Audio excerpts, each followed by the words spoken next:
Kaixo, gaurkoan eroskira etorren ez. Ea, eroski barruan ere, baten bat aurkitzen dudan euskeraz hitz egiten duena. Behintzat, belarri preste edo bizi bezala parte hartzen ari dena. Ikusi dezagun, ea barruan lortzen dudan. Entxarte! Sorpresa eraman dudan, miren aurkitu dut belarri prest bezala eta ase zerbitzua eman didan. Bueno, guazen barrura eta guazen ezagutzera miren ere. Torri, torri!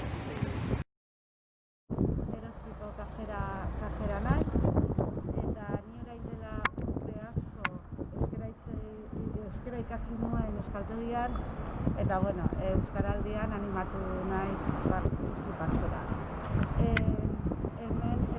Etxean nire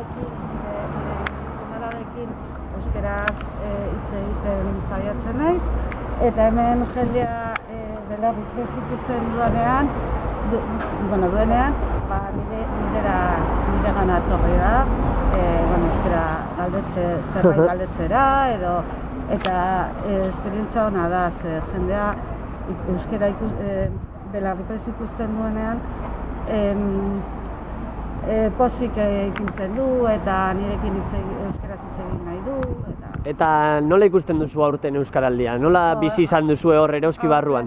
Aurten jende gutxi apuntatuta, nire kideak jende gutxi apuntatuta da, pasaren urtean jende gehiago.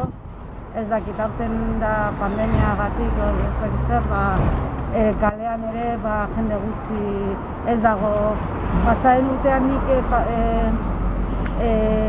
jai batzu, en algunas participé en algunas historias de euskaraldia, aurten bakarrik txapa ipini eta izena eman eta listo.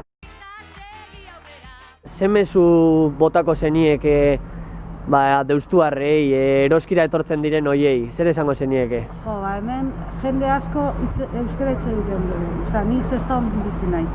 Eta hemen jende asko, jende pila bat euskara hitz egiten du, eta nik uste dut jendea gustatzen zaio komertzioetara etorri eta euskaraz hitz egitea. Bueno, miren, eskerrik asko guztiagatik. Vale, eso. Arte!